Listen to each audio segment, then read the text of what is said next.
Olá, gente. Boa tarde para todo mundo. Espero que todo mundo esteja bem. Estou aqui feliz de poder apresentar o segundo dia do nosso minicurso das Semanas de Relações Internacionais, Educação no Capitalismo Independente, História, Lutas e Alternativas. Hoje a gente vai ter o nosso dia 2, que vai ser o movimento estudantil na América Latina em perspectiva histórica, dos processos de Córdoba aos dias de hoje. Como eu disse, vou estar mediando aqui. Meu nome é Lucas Arean. Eu sou formado em Relações Internacionais pela PUC. Então, é uma felicidade muito grande poder retornar aqui para mediar esse mini curso no dia de hoje. E hoje a gente vai ter a apresentação da Vitória Gualito. A Vitória é mestranda em integração da América Latina pelo PROLAN da USP e é bacharel em pedagogia pela UNAM, a Universidade Nacional Autônoma do México. É um prazer imenso ter a Vitória aqui com a gente. E antes de eu passar a palavra para ela, lembrar que esse é um minicurso que é de 3 dias. Ontem a gente teve o nosso primeiro dia com a professora Anita Schlesner, que a gente fez um debate muito interessante sobre os projetos de educação, como que se relaciona a relações de dependência. E amanhã a gente também vai estar de novo com um debate sobre projetos educacionais no Brasil e no mundo, alternativas em disputa. Então, sem perder mais tempo, eu passo a palavra para a Vitória. Muito obrigado por estar aqui com a gente hoje, Vitória. Imagina, eu que agradeço novamente pelo convite de vocês e da PUC. Então, vou apresentar os meus slides. Qualquer coisa, vocês me falam se dá erro, alguma coisa assim, tá?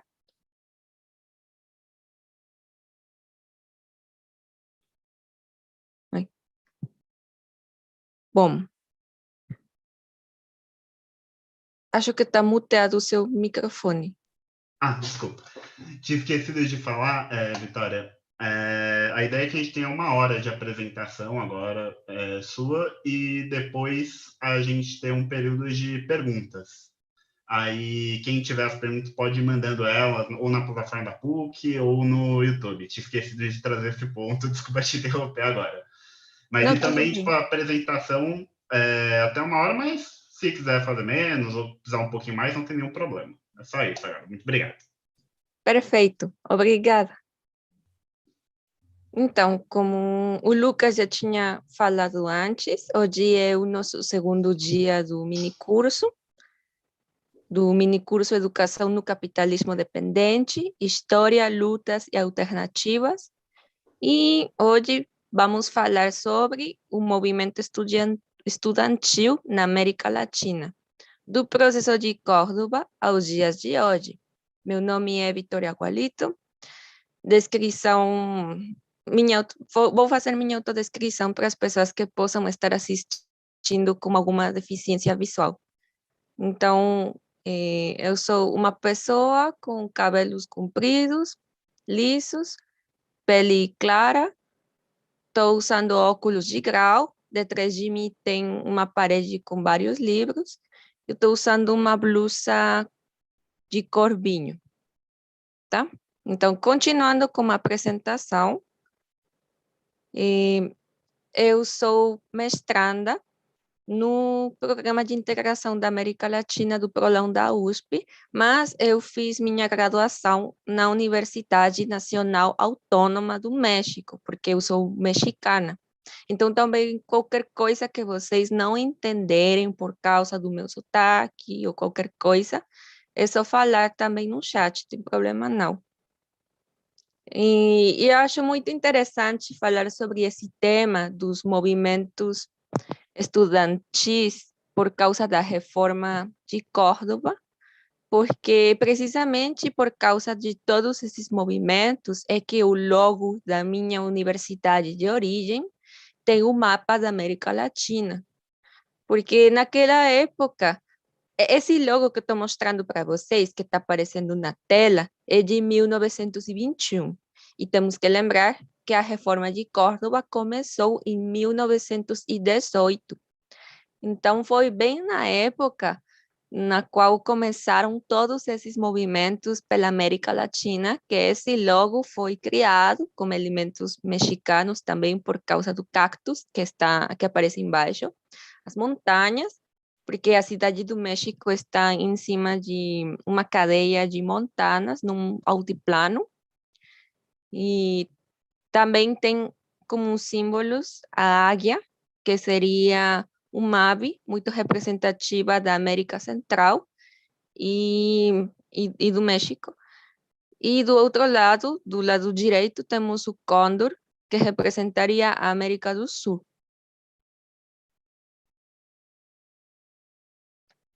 E, então, por que a reforma de Córdoba de 1918 é tão importante? Por quê?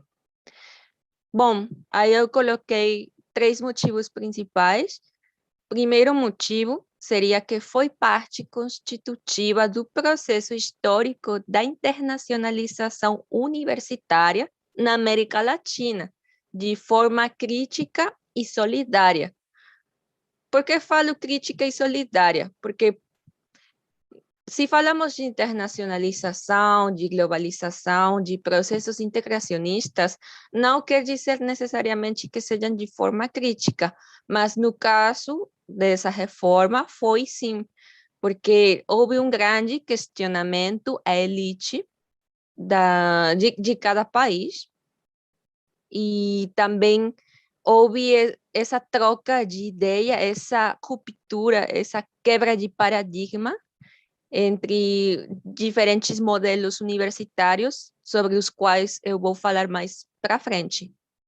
O segundo motivo é que o movimento dos estudantes denunciou esse vínculo também que existia entre a universidade como elite da época, propondo colocar as universidades ao serviço dos povos latino-americanos. O terceiro motivo é que permitiu que muitas universidades da América Latina conquistaram a autonomia, a liberdade de cátedra e que adotaram um caráter público. Depois vamos falar aos poucos porque foram tão importantes essas mudanças. Mas para entender também esse impacto, temos que falar dos antecedentes, né, de como é que era a situação universitária antes das reformas de Córdoba. Então, temos que lembrar que antes dos movimentos independentistas, as universidades mais importantes eram universidades medievais, universidades europeias de origem medieval. Então, aí eu coloquei um mapa, uma imagem que mostra as diversas universidades, as diferentes universidades que existiam na época medieval. E aí podemos ver Cambridge, a Universidade de Cambridge, que teve uma origem em 1209. A Universidade de Oxford, que seria de 1167. A Universidade de Bolonha, que aí algumas datas são diferentes de acordo com as fontes, porque algumas datas de fundação ou de origem das universidades estão tomando em consideração a fundação da primeira faculdade e outras fontes consideram só a data na qual aquela instituição se autodeclara como universidade em algum documento. Temos também na Espanha, a Universidade de Salamanca, que foi fundada em 1227, mas também alguns documentos falam que foi fundada em 1218. Coimbra, que aí aparece com 1308, mas também tem outras datas. São datas aproximadas, estimativas. Aí eu coloquei nesse outro slide as datas as datas nas quais surgiram as primeiras faculdades. Essas 5 universidades que coloquei aqui eram consideradas os grandes centros de conhecimento na Europa. Por quê? Porque permitiam não somente o estudo do conhecimento que estava nas bibliotecas da época, senão também permitia um intercâmbio de ideias, a troca de ideias entre professores, estudantes de diferentes partes do mundo, porque também depois, quando a Europa coloniza a América, aí vai ter uma troca de pessoas da elite, vai ter pessoas das colônias que também vão viajar para a Europa para estudar lá. Então, aí temos Oxford, novamente, Cambridge, Salamanca, Bolonha e Coimbra. Bolonha seria a primeira universidade do mundo ocidental, fundada em 1088. Então, aí estaríamos falando de séculos que todas essas universidades foram criadas. E olhem só, é que é bem importante estudar também questões de geografia da aula, dentro da aula, de questões de arquitetura, porque também isso fala de como os sujeitos, como as pessoas estavam acostumadas a fazer determinadas atividades de acordo com a época. Então, a estrutura de todas essas universidades é mais de tipo de igreja, tem várias torres, tem tipo a forma de um castelo. E todas são muito parecidas, sendo que foram criadas, construídas em países diferentes, a estrutura é quase sempre a mesma. E é tipo, como poderia falar para vocês? É tipo falar de McDonald's, né? Que você pode achar McDonald's em qualquer parte do mundo capitalista, neoliberal, e são igualzinhos, né? Então, tipo isso, só que na época medieval, e falando, obviamente, num âmbito universitário, de como era a estrutura das diferentes universidades. Depois dessas universidades europeias, aos poucos foram surgindo também universidades na América Hispânica. Então, por exemplo, temos uma das primeiras, que foi a Universidade de Santo Domingo, na República Dominicana, fundada em 1538. Depois temos a Universidade de São Paulo, de México, de 1551, que atualmente seria a UNAM, porque antigamente as universidades tinham o nome de algum santo da Igreja Católica, precisamente por esse vínculo que existia entre a universidade e a igreja. E depois vai, por causa de diferentes mudanças sociais, econômicas, políticas, vai mudar de nome a Universidade Nacional Autônoma do México. Naquela época, ainda não tinha esse conceito de Estado-nação. É por isso que ainda não poderia ser chamada de UNAM. Então, naquela época, quando foi fundada, era o nome de um santo. E também no Peru, a Universidade de San Marcos, em Lima, Peru, foi fundada no mesmo ano, em 1551, que atualmente seria a Universidade Nacional de San Marcos. E temos que lembrar também que na América Hispânica, a cidade do México e a cidade de Lima eram cidades muito importantes para o reino da Espanha. Então, eram tipo centros não só políticos, sino também de muitos intercâmbios econômicos. Temos também a Universidade de San Ignacio de Loyola, em Córdoba, na cidade de Córdoba, que estaria localizada na Argentina e que seria onde começaria todo esse movimento das reformas de Córdoba. Essa universidade foi fundada em 1622 e atualmente é conhecida como a Universidade Nacional de Córdoba. Aí eu coloquei até uma citação abre aspas, a fines del siglo XVII, cuando toda la población hispanoamericana no llegaba a los 10 millones de almas, ya se habían fundado 21 universidades.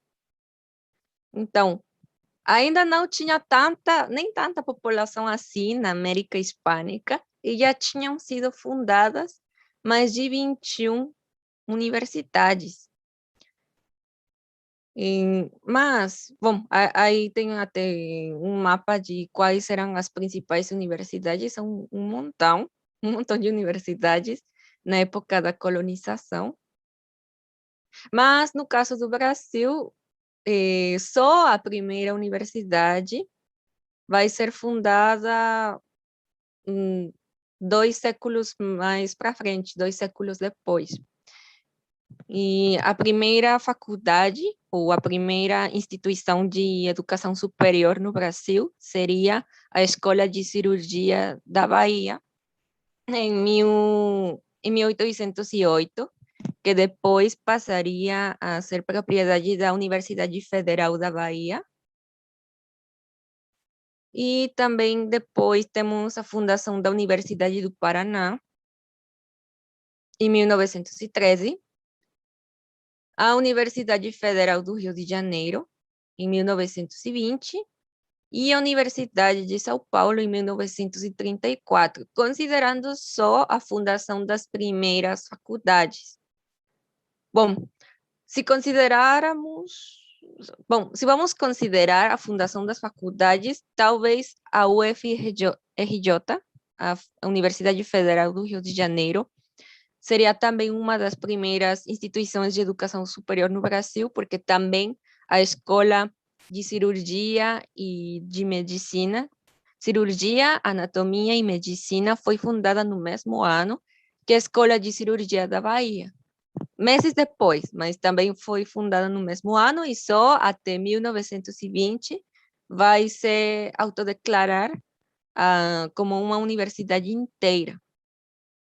Então, temos que considerar todas essas datas para entender esse processo e por que vai ter um impacto, porque vai ter efeitos diferentes de acordo com cada país. Porque no caso da América Hispânica já tinha bastante tempo de serem consolidadas essas universidades, de serem fundadas essas universidades dentro dos próprios territórios da América Latina. No caso do Brasil, quando aconteceram essas reformas de Córdoba, ainda não tinha tanto tempo de serem fundadas as próprias universidades do Brasil. Um dos grandes intelectuais ou personagens históricos que inspiraram ou que contribuíram na questão das ideias, de todos os livros escritos que foram publicados para inspirar esse movimento de reformas, foi José Martí. Bom, José Martí, que nasceu em 1853 e faleceu em 1895. Então, abre aspas. La Universidad Europea ha de ceder a la Universidad Americana. La historia de América, de los incas acá, ha de enseñarse al dedillo, aunque no se enseñe la de los arcontes de Grecia. Nuestra Grecia es preferible a la Grecia que no es nuestra. Injértese en nuestras repúblicas el mundo, pero el tronco ha de ser el de nuestras repúblicas. Fecha aspas. Então, ele, José Martí, ou José Martí, inspirou esse movimento também, porque ele já, de alguma forma, já criticava o fato de existirem, sim, universidades dentro da América Hispânica, mas que ainda tinham uma grande influência europeia, tipo, copiavam ou tentavam imitar tradições europeias e não aproveitavam, não respeitavam, não reconheciam os conhecimentos das minorias políticas, como os povos originários, como as pessoas que viram da África. Então, parecia que era só educação de elite. E é por isso que também José Martí seria considerado um grande precursor da teoria decolonial.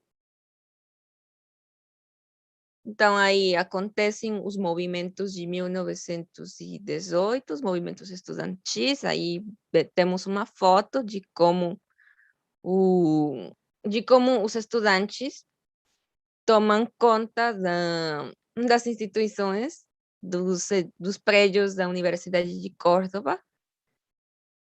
E também temos aqui uma imagem da Gaceta Universitária, do jornal da universidade. La Juventud Argentina de Córdoba. A los hombres libres de Sudamérica. Manifiesto de la FU de Córdoba. Aí temos também mais fotos. Aqui, para analisar uma foto, também é importante considerar quem aparece na foto. Aí aparecem só homens. Eu falo isso também um pouco como feminista, porque, tipo, temos também que tomar em consideração que antes as mulheres não tinham acesso às instituições de educação superior, então por isso que também aparecem só homens. E também porque o chapéu era símbolo de masculinidade naquela época e tal. Mas mesmo assim, mesmo parecendo uma imagem conservadora nesse sentido, temos que entender que naquela época foi um movimento muito revolucionário, sim, porque era uma oportunidade para muitos estudantes se juntarem, discutir qual era o propósito real da universidade, como poderiam contribuir à sociedade, a melhorar os próprios bairros, melhorar a sua própria cidade, como melhorar a situação de emprego, como solucionar problemas da sociedade, como se integrarem dentro da comunidade e realmente colocar o conhecimento ao serviço do povo. Então, as principais pautas do Manifesto do Movimento de Reforma de 1918 seriam, em primeiro lugar, estabelecer um cogoverno estudantil. Por quê? Porque, como antes as relações eram muito hierárquicas, então os estudantes não tinham quase voz nem voto. Tipo, não tinha isso de você poder se organizar em coletivos e levar essas pautas para as autoridades. Antes tudo era muito mais vertical. Então, muitas dessas formas modernas de organização estudantil temos que reconhecer ou dar esse mérito, esse reconhecimento a essas outras, bom, a essas formas de organização da reforma de Córdoba, porque antes não tinha nada disso do que temos hoje em dia. Depois, autonomia política, docente e administrativa da universidade. Por que autonomia política? Porque também antes as universidades tinham um vínculo muito grande com a igreja. Então, muitas das decisões não podiam ser tomadas sem a aprovação da igreja ou de autoridades eclesiásticas. Outra pauta importante é a eleição de todos os mandatários da universidade por assembleias com representação de professores, estudantes e egressos. Mesma coisa, é muito importante propor esses meios, essas formas mais democráticas de reeleger quem queremos que represente a gente. Tipo, sem essas reformas, talvez nem existiria isso de representação decente, nada disso existiria. Depois, seleção do corpo docente através de recursos públicos asseguradores de ampla liberdade de acesso ao magistério. E também, de novo, aí era escolher também representantes não só discentes, não representantes discentes, e dar maior protagonismo aos professores também, não só aos estudantes. Fixação de mandatos com prazo fixo. 5 anos em geral, para o exercício da docência, só renováveis mediante a apreciação da eficiência e competência do professor. Por quê? Porque muitos professores ficavam nos cargos por anos, quase até morrer. Ainda vemos um pouco dessas coisas, dessas práticas, né? Ainda tem por ali professores que não saem das universidades até ficarem, até se aposentarem. Ai, desculpa, gente. Vou colocar em silêncio. Desculpa, gente. Também temos como outra pauta a gratuidade do ensino superior, porque dessa forma as universidades ficariam mais vinculadas com as minorias e com as pessoas de baixa renda. Assunção pela universidade de responsabilidades políticas com a nação e com e a defesa da democracia. Liberdade docente, porque antes só os professores podiam ensinar conteúdos aprovados pela igreja também. Então, isso também foi um avanço muito grande, ter essa questão da liberdade docente. Implantação de cátedras livres e oportunidade de ministrar cursos paralelos ao do professor catedrático, dando aos estudantes a possibilidade de opção entre ambos. E livre frequência às aulas. Além destes pontos, os jovens estudantes também incorporaram a reivindicação da laicidade na educação e a necessidade de afiançar os laços e a colaboração entre o movimento estudantil latino-americano. Também, porque a livre frequência às aulas? Porque o conhecimento, bom, os estudantes, desde aquela época, já pensavam em que esse conhecimento não podia ficar só em mãos de um pequeno grupo da população, em mãos da elite, sino que todo esse conhecimento deveria ser socializado e compartilhado com as pessoas que às vezes não têm suficiente acesso, suficientes recursos para ter acesso a essas aulas. Tipo, qualquer pessoa, qualquer vendedor de qualquer loja, qualquer operário, qualquer pessoa poderia entrar às aulas. E novamente, colocar foco na questão da laicidade. Tipo, separar um pouco as crenças religiosas do que diria a ciência. Outro personagem importante seria José Carlos Mariátegui, que ele também acompanhou um pouco esses movimentos da Reforma de Córdoba. Quem foi ele? Foi um grande intelectual, pensador, marxista latino-americano.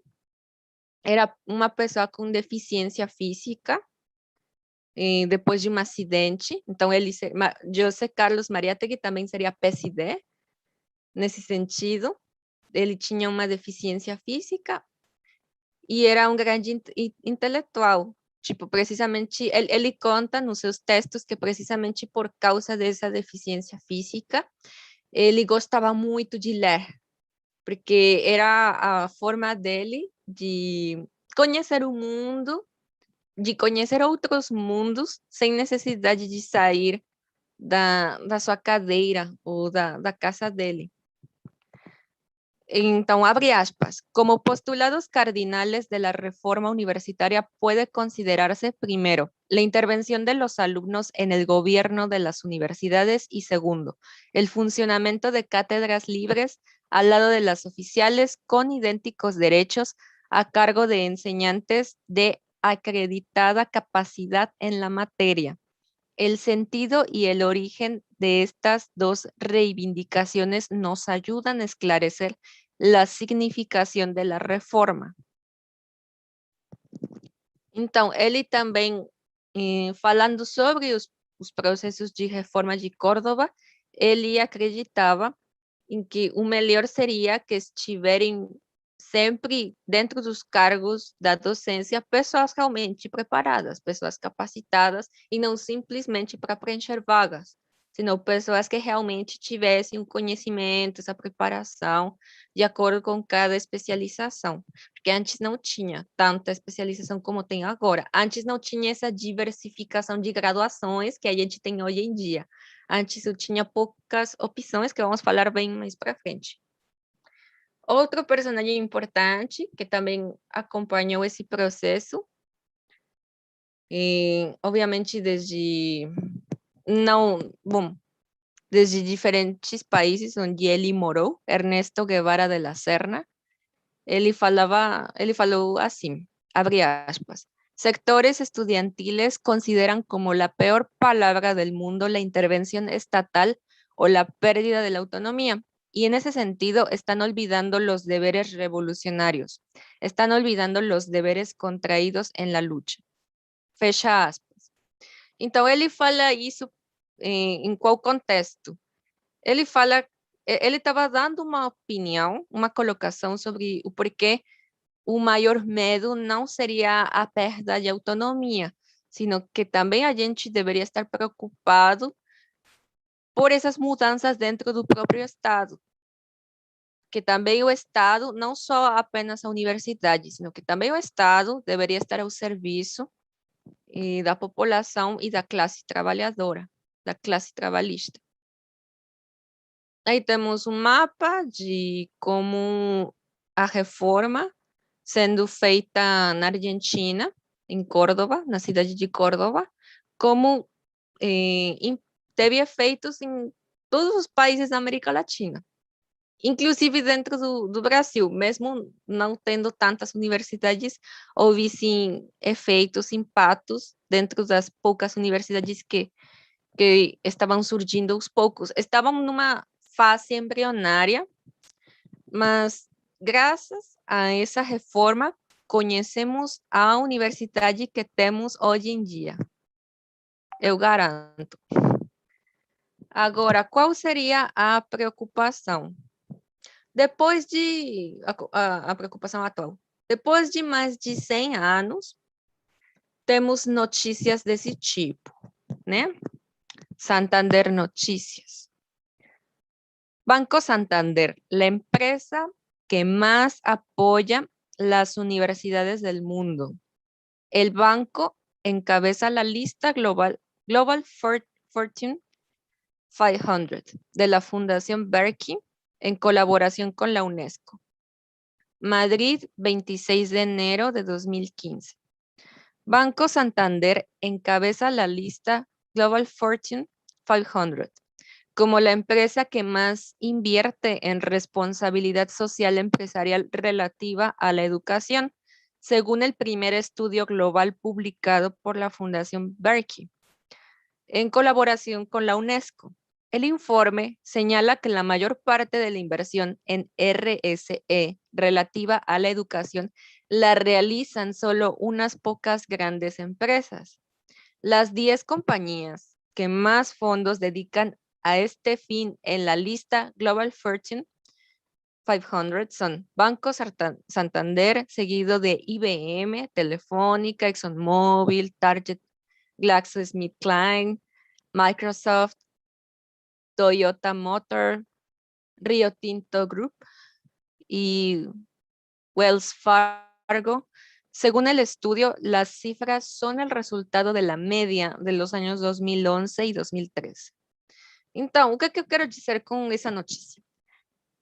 Que ainda, se houve grandes protestos 100 anos atrás para ter uma maior vinculação entre a universidade com a sociedade, os serviços das minorias, os serviços da classe trabalhista, das pessoas, dos trabalhadores, trabalhadoras e trabalhadores, Ainda se houve todos esses esforços, vemos hoje em dia como os maiores inversionistas dentro da educação de nível superior são parte da iniciativa privada, são bancos.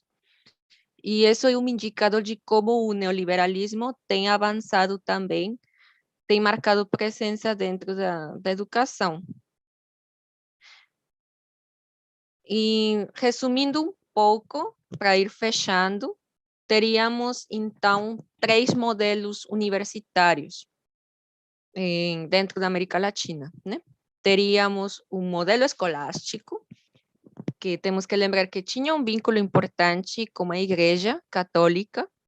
O segundo modelo, que seria mais de caráter republicano, e em alguns anos que teve um caráter também socialista, e que inclusive marcou diferenças, que marcou a redação de vários artigos dentro de algumas constituições da América Latina. Por exemplo, no meu país de origem, houve um governo no qual o artigo da Constituição, o terceiro artigo da Constituição mexicana, que falava sobre educação, e tinha escrito que a educação do México deveria ser socialista, mas depois, quando houve troca de governo, apagaram essa palavra. Por quê? Porque os governos que viram depois não concordaram com essa visão sobre a educação, porque temos que lembrar que a educação e o currículo é um território de disputa, de interesses políticos, ideológicos. Então, obviamente que vai ter mudança, sim. Então, para algumas pessoas seria um modelo republicano, em alguns anos um modelo republicano socialista, enfim. Mas o importante desse modelo daquela época é que era uma universidade mais vinculada à sociedade. E nos últimos anos tem surgido um modelo neoliberal empresarial, no qual a universidade estaria vinculada à iniciativa privada. Analisando um pouquinho mais as características de cada modelo, o que tinha no modelo escolástico? No modelo escolástico, o que era ensinado era o trivium, que tinha gramática, retórica, lógico-dialética, o quadrivium, no qual era ensinado aritmética, música, geometria, astronomia. Como especialização, você podia escolher entre artes, direito, medicina, teologia. É por isso que as primeiras universidades da América Latina também só eram especializadas nessas poucas graduações, né? Artes, direito, medicina, teologia. Acabou, não tinha mais escolha. Você só podia escolher alguma dessas 4. Não tinha tanta diversificação de graduações. No modelo escolástico, lembrando que tinha esse vínculo direto com a igreja, e o propósito daquela época era ter acesso ao conhecimento universal.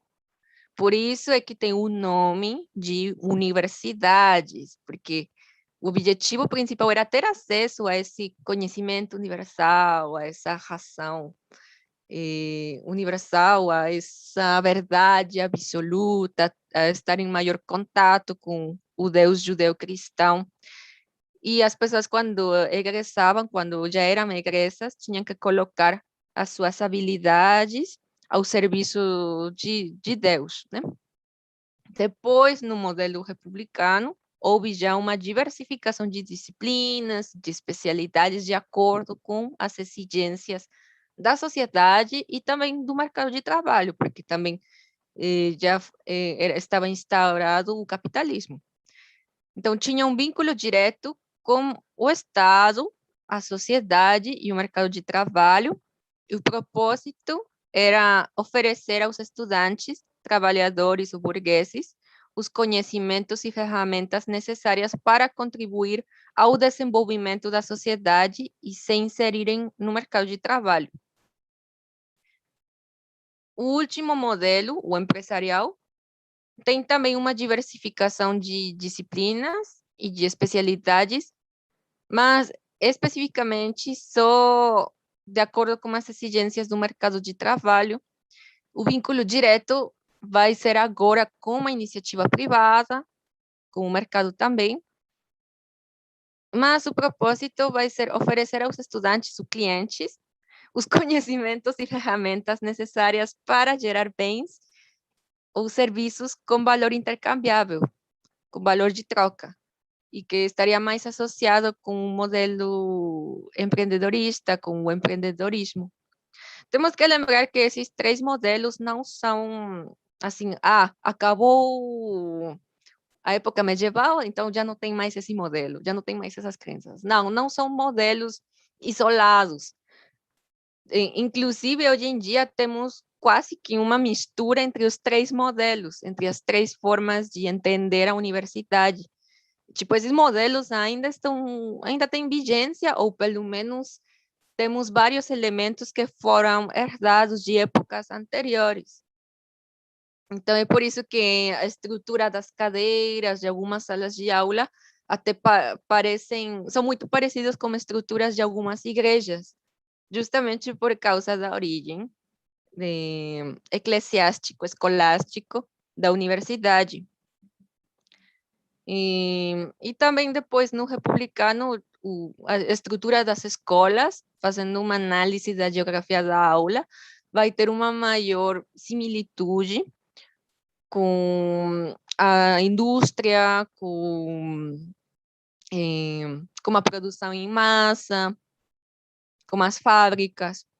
E nos modelos empresariais seria mais relacionado a projetos, relacionado ao empreendedorismo, sim, às reuniões de negócios, esse tipo de coisas.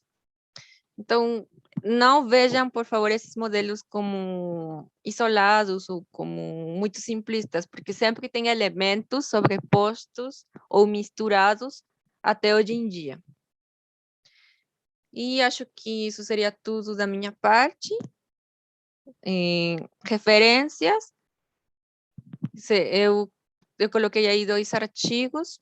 O primeiro, se vocês quiserem aprofundar no tema, seria de Sierra Socorro, Córdoba, Reforma Universitaria, Repercusión, Legado y la impronta del modelo neoliberal en América Latina. Aí está o link. Está o link. E também um artigo do Danilo Streck, que eu acho que também é grande referência no campo da educação aqui no Brasil.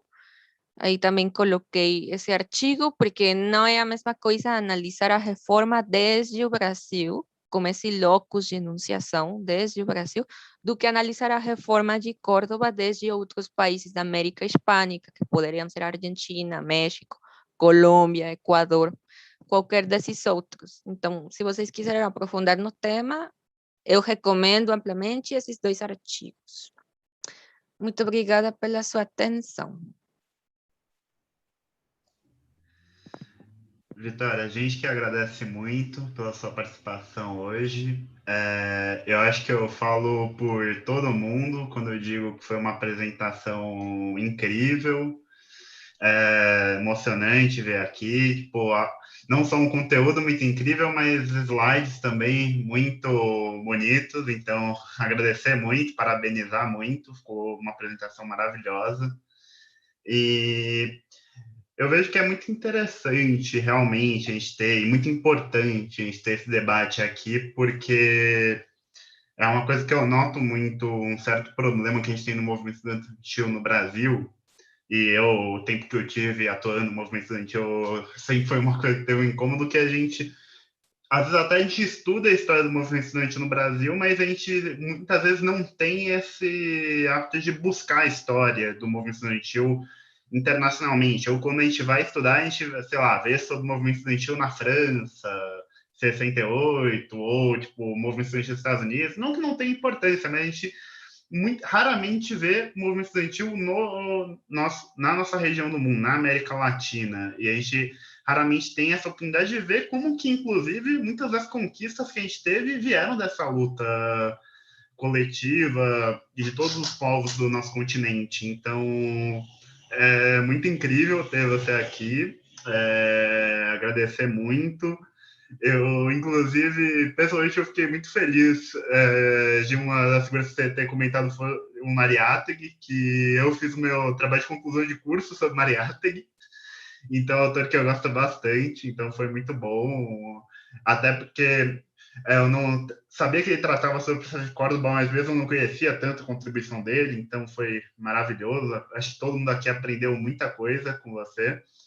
E agora a gente vai abrir um momentinho para perguntas.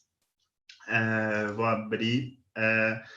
Eu acho que a gente pode fazer blocos de 2 perguntas. Aí a gente traz 2 perguntas, você responde, aí depois, caso tiver mais, a gente vai trazendo, tudo bem?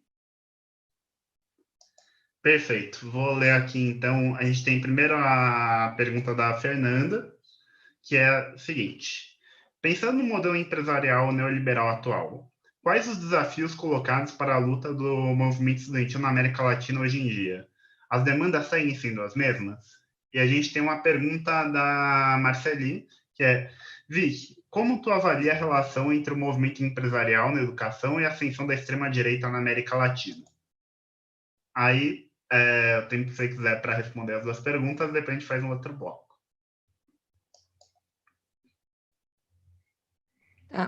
¿Podría repetir a primeira pergunta, por favor? Que cortou um pouquinho para Claro. mim. Claro, vou repetir aqui da Fernanda. Pensando no modelo empresarial neoliberal atual, quais os desafios colocados para a luta do movimento estudantil na América Latina hoje em dia? As demandas seguem sendo as mesmas?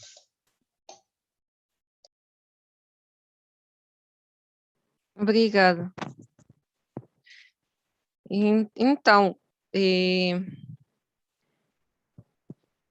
um dos principais problemas de que as empresas estejam no controle da educação é que tratam as pessoas como se fossem clientes, como se você tivesse que comprar um produto, um serviço, para ter acesso a esse conhecimento. Então, você fica endividado, quase uma lógica estadunidense, na qual os meninos, as meninas ficam endividados para sempre. Aí você tem que ficar trabalhando para poder pagar a sua educação de nível superior.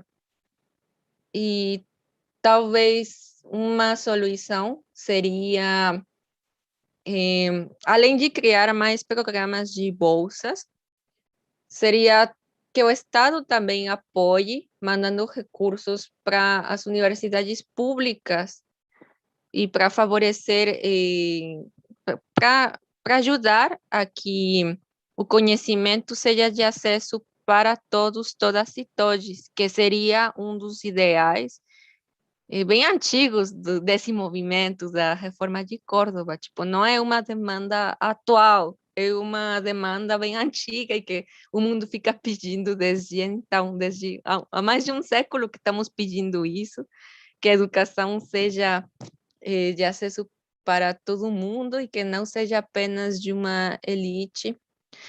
Faltou mencionar também que uma das grandes mudanças que tem contribuído muito para isso é, são as aulas online, o modelo EAD. Por quê? Porque, por exemplo, agora estamos gravando essa aula aqui. Tem muitas pessoas que poderiam assistir no YouTube, é só divulgar e aí todo mundo pode ter acesso. E não estamos cobrando para ninguém, né? Por causa dessas visualizações.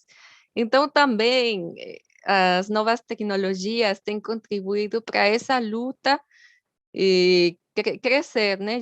Para esses movimentos de rebeldia surgirem de novo, ou para manter esse fogo aceso, esse fogo ligado de como de buscar alternativas de como divulgar o conhecimento sem necessariamente colocar um valor de troca.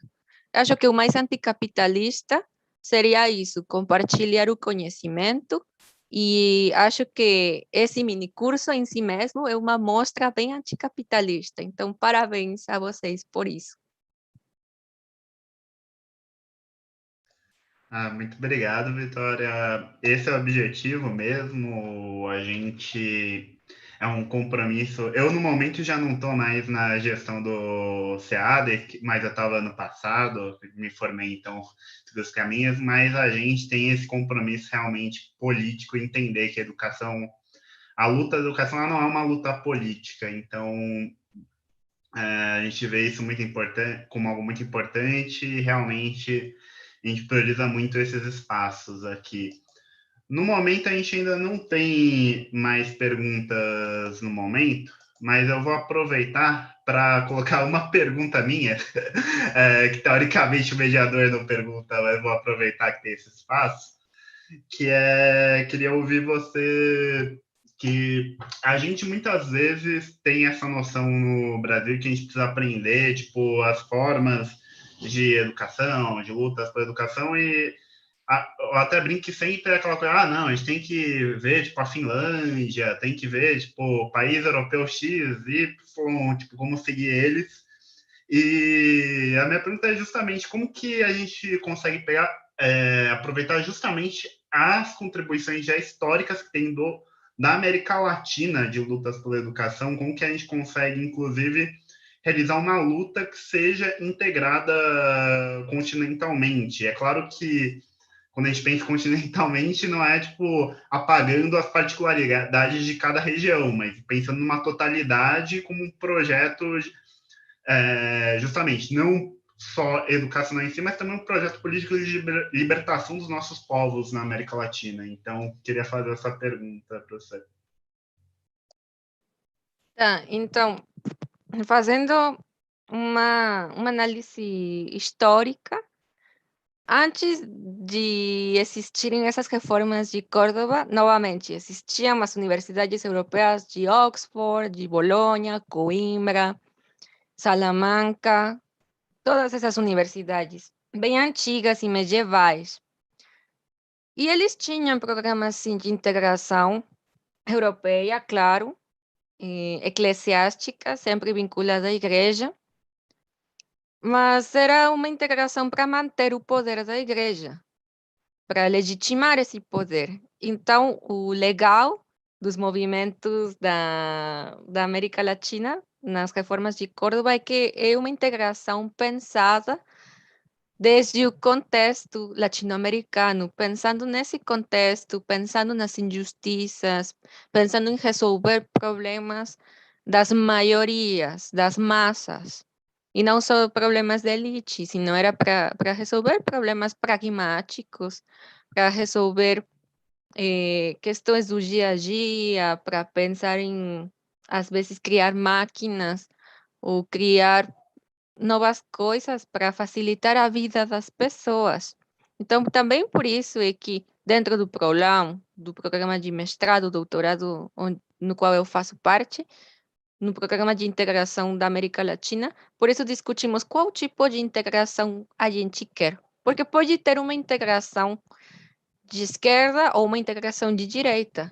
Então, tentando responder à pergunta da Marcele, que acho que ficou um pouquinho sem resposta essa pergunta. Acho que sim, esse surgimento do modelo empresarial seria um exemplo da ascensão da extrema-direita, porque, novamente, é uma tentativa de, de só deixar o conhecimento para uma elite. Para quem? Para quem pode pagar. Para quem pode pagar, quem puder pagar vai ter acesso a esse tipo de educação, a educação superior. Então, esse é o jeito reacionário no qual as elites colocam de novo esse conhecimento fora do alcance das maiorias, da sociedade, das massas. E eu acho que o melhor é sempre não tomar como referência as escolas da Finlândia, da Europa, da Suíça, porque sempre no top 10 aparece Finlândia, né? Com o melhor modelo educativo. Mas olhem o contexto, olhem a quantidade de dinheiro, a densidade da população, não é a mesma situação. É bem complicado governar e administrar um país como os nossos. como o Brasil, como o México, como a Argentina, como o Chile, que temos populações muito grandes. Então, administrar nossos países é realmente complicado. Não adianta pegar o modelo da Finlândia e colocar num país latino-americano, não vai dar certo. Porque, por exemplo, muitos estrangeiros, quando vêm para cá, falam: ah, é que eu não posso deixar meu computador na rua porque alguém vai pegar, porque tem muito crime. Tá, mas por que que acontece isso? Porque tem pessoas morrendo de fome. Porque tem pessoas que, infelizmente, não têm acesso ao básico para pensarem, agora sim, em ler um livro, em se preocupar por melhorar como pessoas. Então, é a realidade material que também determina realidades e também faz com que as pessoas tenham um pensamento muito individualista, porque você o que está querendo quando rouba é sobreviver. Empatizando um pouco com esta questão dos índices de criminalidade, porque tem muita gente que critica isso realmente. Então, essa seria a minha resposta, que o melhor sempre é considerar o contexto, e como falou José Martí, o melhor é sempre valorizar as coisas que a gente tem dentro do nosso contexto, que a universidade americana supere as universidades de fora. Não apenas só uma crítica à Europa lá, ou às universidades dos Estados Unidos, sino simplesmente planejar e criar coisas que façam sentido de acordo com o nosso contexto. Políticas públicas que façam sentido de acordo com o nosso contexto. Perfeito, Vitória. Muito importante realmente isso. E como o próprio José Martí trouxe e se mostrou para a gente, existe a nossa necessidade de criar o nosso e também tipo ver as nossas raízes, né? A gente tem muito essa tendência a ver quase que como se nós não fôssemos povos sem história, que a gente não tivesse todos os acúmulos civilizacionais que nós temos e a gente vê que inclusive a criatividade teórica dos povos da América Latina é gigantesca, então isso é muito importante mesmo. A gente tem mais uma pergunta aqui da Fernanda, vou ler ela aqui.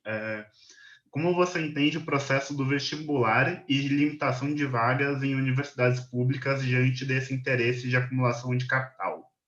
Quais seriam nossos caminhos de luta a respeito disso?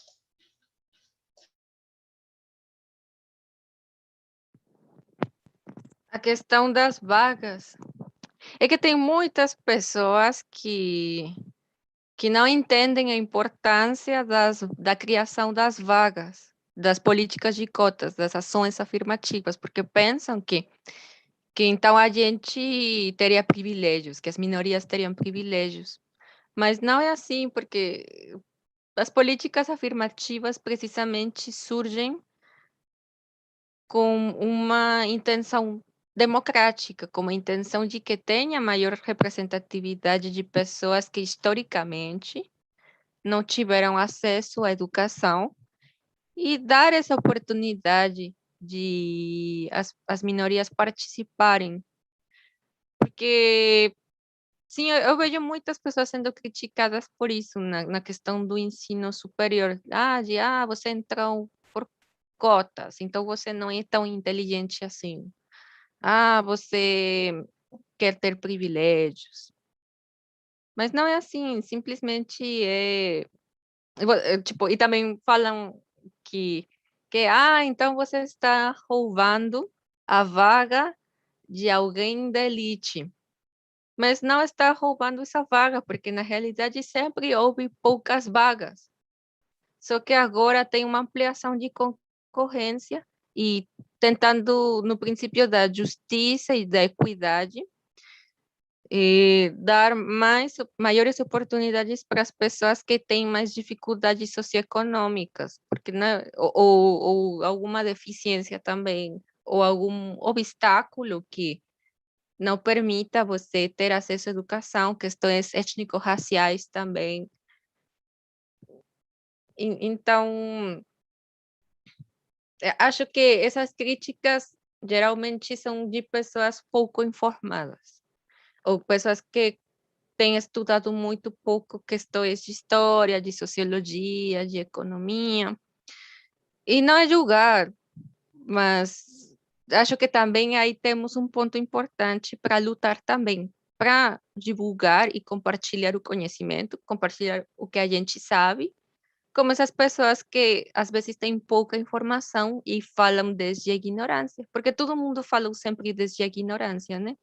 Você, eu, a gente, as pessoas do chat, as pessoas que estão assistindo a gente, sempre vamos ignorar alguma coisa. O problema não é ignorar, o problema é ficar desinformado.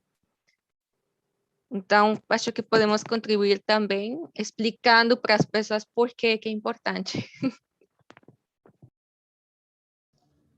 Sim, completamente. E até curioso que você comentou que às vezes as pessoas falam, as cotas seriam privilégios. Curiosamente, as pessoas que falam isso são as mais privilegiadas, né? Então, isso sempre é algo muito curioso. E acho que é importante até a gente pensar como que é necessário superar até a própria existência dos vestibulares, né? Para que a gente possa ter uma sociedade em que qualquer pessoa que assim desejar possa realizar a universidade. E até a gente tem no Brasil, em particular, esse momento que a gente vê o ministro da Educação falando que a universidade deveria ser para poucos, mostra muito qual que é a concepção de educação que as elites do Brasil, imagino também de outros países do nosso continente, têm sobre educação, e mostra a necessidade da gente construir um contraprojeto de educação, um projeto popular que tenha tipo, clareza de direito à educação pleno a todas, todos e todes. E também, inclusive, se eu não me engano, a gente tem até já acúmulos de conquistas na América Latina. Se não me engano, a própria Argentina aboliu o vestibular, não é? E acho que é uma coisa que mostra muito para a gente que a gente internaliza isso como se fosse algo que é impossível não ter, como a gente vê sociedades que conseguem viver perfeitamente sem ele. Então, eu eu ia falar que a gente não ia ter mais perguntas, mas chegaram duas perguntas novas agora. Então, tudo bem de fazer mais uma rodada? Claro, claro. Ok. A gente tem agora uma pergunta de mais uma Fernanda, mas não é a mesma, mas no caso, que ela pergunta aqui na universidade, há um predomínio pela produção escrita e uma grande marginalização das culturas que eu acho que tem um errinho aqui na tradução, que são quase exclusivamente orais, eu acho. Como tornar a universidade um ambiente mais inclusivo no sentido de abarcar outros universos mentais e vivências? Digo isso pensando também na possibilidade de mudança de critérios para admissão e contratação de docentes. Você considera uma alternativa possível a médio prazo? E a gente tem uma pergunta aqui da Marceli também, que é, tendo a experiência de graduação no México e pós-graduação no Brasil, tu avalia que o Brasil está mais avançado ou menos avançado do que o México na conquista de uma universidade pública, democrática e popular? São essas duas perguntas que a gente tem no momento. Ai, são perguntas bem legais, meninas. Vocês estão arrasando com as perguntas ali. E são difíceis, né? Tipo, também muitas pessoas confundem inclusão com acessibilidade. E não é uma coisa estranha, né? Tipo, não é uma coisa ruim, porque no final das contas, inclusão e acessibilidade tem pontos em comum também. Então, tipo, não é um grande erro, assim. Tipo, não é tão errado confundir as duas, mas é importante separá-las assim, para entender diferentes processos. Então, acessibilidade seria precisamente tornar os conteúdos mais acessíveis para as pessoas, para todas, todos e todes. Como estou muito em contato com a comunidade PSD, com uma comunidade de pessoas com deficiência, então também já tive a oportunidade de participar de vários debates, porque eu também sou uma pessoa com deficiência. Então, imaginemos que no Brasil só vamos falar Libras. Tipo, não vai ser ensinado português mais, só Libras. Todo mundo conseguiria se comunicar? Não, porque, bom, não porque tem pessoas também com deficiência visual. Então, ficariam excluídas as pessoas com deficiência visual. Então, vamos colocar Libras e também meios de comunicação tátil, que poderiam ser o Braille. Então, esse é o problema com o português. Porque é que só ensinar em português é terrível para as pessoas com deficiência ou para as pessoas dos povos originários. Porque o conhecimento só é acessível para as pessoas que falam português. Então, o que deveríamos normalizar, tipificar, seria normalizar ou entender que a gente tem que ser poliglota. Tipo, o futuro é poliglota, gente, sério, o futuro é poliglota porque você tem que aprender Libras para incluir as pessoas com deficiência auditiva, você tem que aprender Braille, ou se não aprender, conseguir alguém que possa traduzir os seus conteúdos e materiais ao Braille, porque senão você está excludendo a uma outra minoria, ou porque você também, porque seria bom aprender alguma língua tupi-guarani, do tronco tupi-guarani, porque são muitas. Porque senão o seu conteúdo só vai ser acessível para as pessoas que falem português. Então, a gente tem que ter isso em mente. Não podemos ser monolíngues, porque não todas as pessoas falam a mesma língua que a gente. Então, fazer esse esforço ajuda muito. De verdade, eu falo assim porque muitas pessoas da comunidade surda me seguem. Por quê? E não é porque eu fale Libras ou nenhuma língua de sinais. Me seguem porque eu coloco legendas nos meus vídeos. O simples fato, eu sei que parece ridículo, mas o simples fato de colocar legendas nos seus vídeos, nas suas histórias no Instagram, nas coisas que você escreve, o simples fato de colocar legendas, isso ajuda muito as pessoas. Isso é acessibilidade. Agora, a inclusão seria criar essa cultura de aceitação da outredade.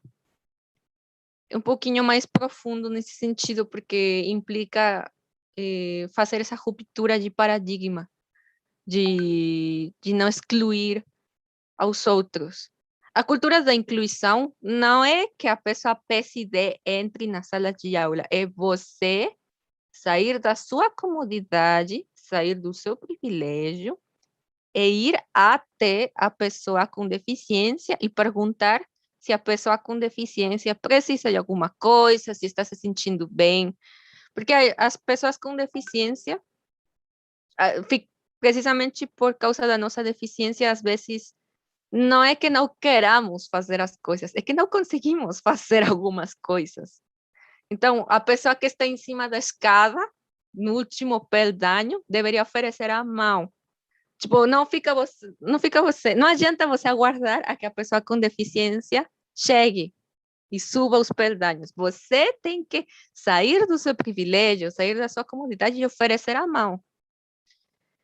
Então, por isso é que é muito complexo falar de inclusão. Eu sei que muitos políticos falam, inclusão, apoio à inclusão. E sim, apoio à inclusão, mas realmente, o que significa criar uma cultura de inclusão? Em cada ação no dia a dia, você exclui uma pessoa e você às vezes nem sabe, porque você não questiona o suficiente os seus privilégios. E agora, respondendo à pergunta da Marcele sobre qual país tem maiores avanços na democratização das universidades, também é uma pergunta bem difícil, porque eu acho que tem elementos do México que o México está bem mais para frente, mas também tem elementos nos quais o México está muito atrasado em comparação com o Brasil. Por exemplo, o que eu acho ótimo, super legal do Brasil? O bandejão.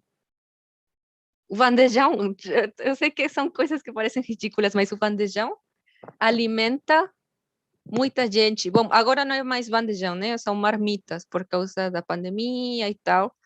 Mas o fato de ter financiamento para oferecer comida à população, isso também contribui à democracia das universidades, porque assim é tipo um convite, é tipo falar, você que está com fome, não se preocupa não, eu dou comida para você.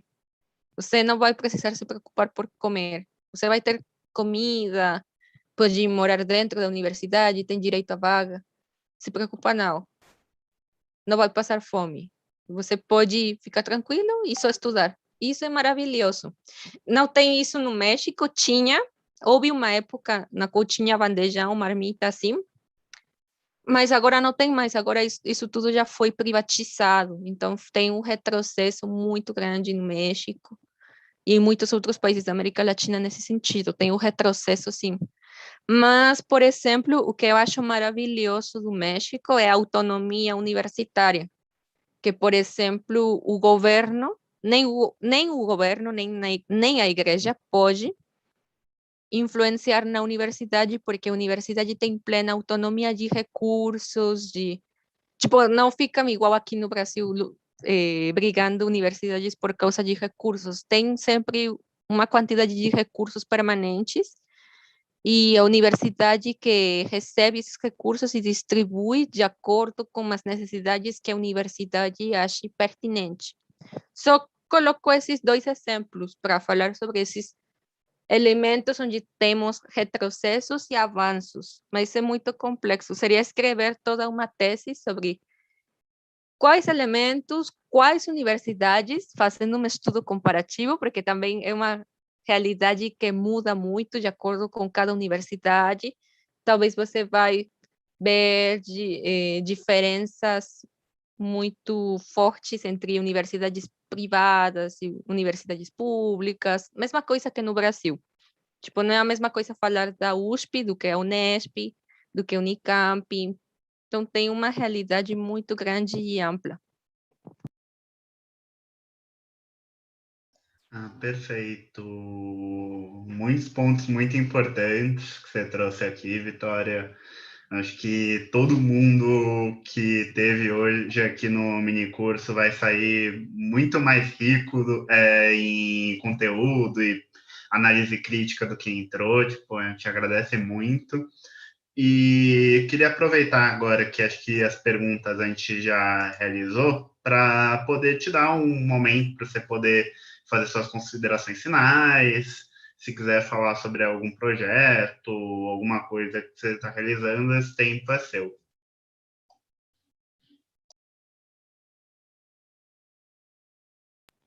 Tá, considerações finais seria reconhecer tudo que as gerações anteriores fizeram por nós, fizeram pela gente, porque às vezes esquecemos do esforço que implicou gozar dos direitos que temos agora. Tipo, às vezes a gente, como não tem esse costume, esse hábito de estudar história, a gente pensa que a gente já nasceu com esses direitos e tá tudo bem. Então, quando você questiona e quando você estuda história, quando você pesquisa, quando você pergunta, quando você busca informação de diferentes fontes, aí você percebe que, na verdade, os seus direitos não foram presentes, sino que teve muita história de luta, houve muito sangue, sacrifícios de por meio. E é a mesma coisa com o movimento feminista, né? De como agora nós podemos usar batom vermelho e antigamente isso foi considerado crime e você ia para a fogueira por usar batom vermelho, porque era considerado coisa de bruxas. Estou falando também da época medieval, claro. Mas assim, tem muitos detalhes na vida que você pensa que as coisas já foram dadas. Mas não, tem toda uma história, tem todo um significado. Dar significado às coisas muda as nossas vidas.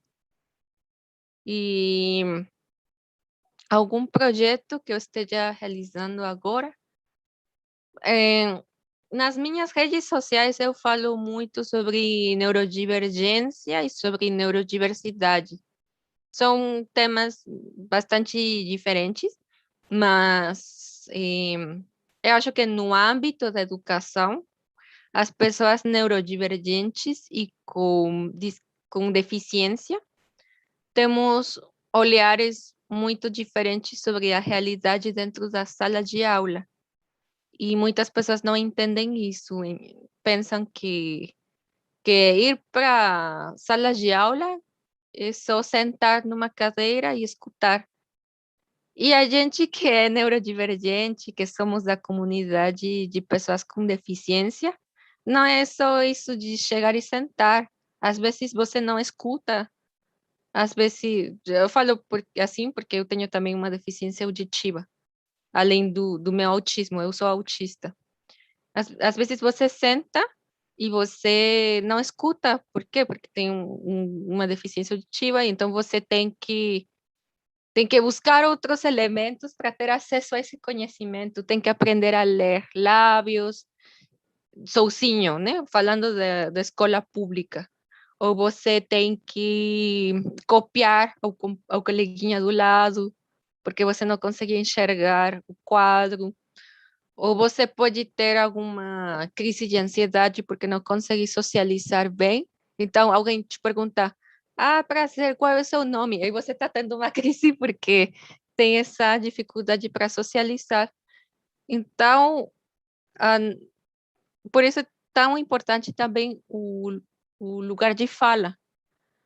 Porque tem muitas pessoas que confundem isso também, que pensam: lugar de fala. Lugar de fala limita a liberdade de expressão. Não, lugar de fala não é limitar a liberdade de expressão. Lugar de fala é simplesmente ter consciência de que você não tem essa mesma percepção da realidade do que outras pessoas, só isso. Nem necessariamente tem a ver com, com privilégios ou opressões diretamente, não simplesmente entender o básico, que a forma na qual você entende a realidade não é a mesma do que a pessoa que está do seu lado, que nasceu numa geração anterior, ou duas gerações anteriores, o que vai nascer no futuro. Então, seria só isso. Se quiserem me acompanhar nas redes sociais, eu falo de educação, neurodiversidade, neurodivergência e política. Obrigada pelo convite e foi um prazer estar aqui com vocês.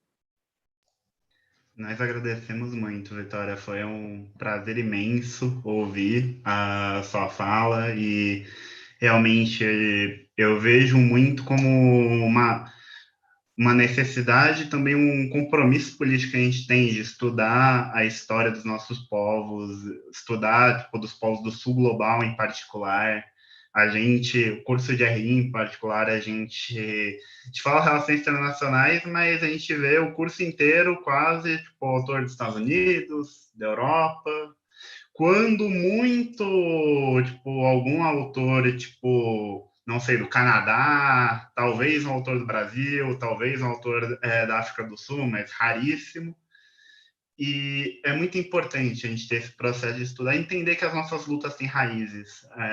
O que você trouxe é muito importante, né? A gente tem, às vezes, uma tendência a achar que a gente está constantemente inventando a roda, sendo que a gente tem, tipo, gerações e gerações de militantes que muitas vezes, inclusive, deram suas vidas para as conquistas que a gente tem hoje, e isso é muito importante. Queria, em nome da Semana de RI, do CARI, agradecer muito pela sua presença.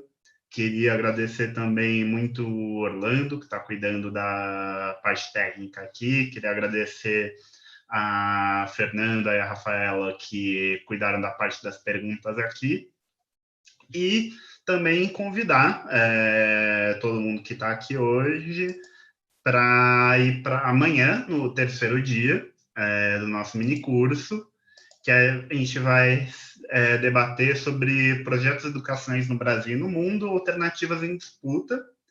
A gente vai ter aqui, podendo conversar com a gente, a Marceli, que está, inclusive, eu acho que está ouvindo a gente aqui, que é companheira do Prolan da Vitória. Então, muito feliz de ter essa presença em peso do Prolan aqui com a gente. E é isso, né? A integração latino-americana passa, inclusive, da gente poder estar tendo esses processos de debate. Então, é muito incrível. Convido todo mundo para estar amanhã. Amanhã vai ser a Rafaela, que vai estar mediando aqui. E é isso, gente. Muito obrigado. Um ótimo resto do dia, da tarde para vocês. Novamente, muito obrigado para a Vitória pela apresentação maravilhosa e emocionante que a gente teve aqui. Muito obrigado, gente. Até. Tchau, gente. Obrigada.